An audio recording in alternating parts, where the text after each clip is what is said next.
Hello everyone, welcome back to the channel. There's nothing more frustrating than switching on your electric scooter, seeing all the lights come on, feeling confident you're ready to roll, and then nothing. The scooter just sits there. It's as if it's powered up, but refuses to go. Today we're diving into that exact issue. What to do when your electric scooter turns on, but won't move. Whether you're in a hurry or sitting stranded, we've got you. Thankfully, this problem usually has straightforward solutions, with a few simple checks, starting from basic safety settings and brake sensors, moving to throttle, battery, wiring, motor, and controller issues. You can often get rolling again without needing a repair shop. Stick with me as we break it down step by step so you can fix the issue efficiently, confidently, and get back on. Step 1. Safety modes and zero start settings. Some scooters have safety features like beginner mode, eco mode, or zero start/kick to start. This means the motor won't engage unless you push the scooter to a certain speed first. Double tap the mode button or use the app to check if these settings are active and consider disabling them for instant throttle response.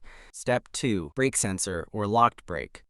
A stuck brake lever or misaligned brake sensor can block motor engagement.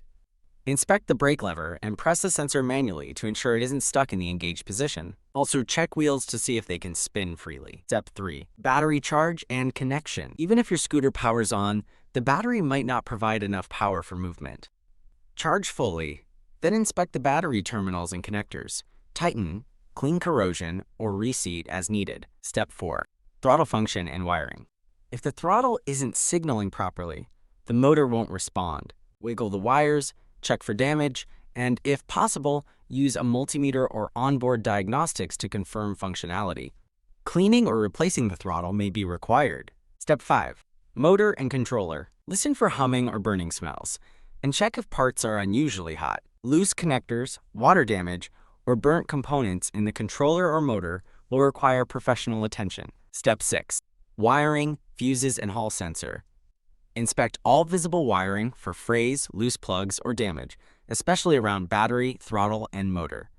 Also, check fuses or cutoff switches. Some scooters include global cutoff switches or misaligned hall sensors that prevent movement even when powered. Step 7. Controller and firmware settings. If your scooter has an app or display, check for error codes or firmware updates. Some issues can be resolved via reset or firmware update before resorting to hardware fixes. Step 8. When to seek professional help. If none of the above resolve the issue, especially if there are burnt smells, persistent faults, or internal hardware damage, it's time to visit a certified technician or your scooter's service center. And that wraps up our full troubleshooting guide. Every time your scooter turns on but won't move, walk through these checks methodically. Safety modes, brakes, battery, throttle, motor, wiring, and firmware. Most of the time, the issue lies in one of these areas, and it's fixable at home.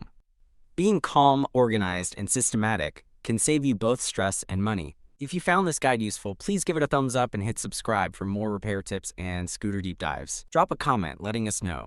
Have you ever faced this issue? And what solved it? Your experience might help others in this community. Thanks for watching, ride safe out there, and I'll catch you in the next one.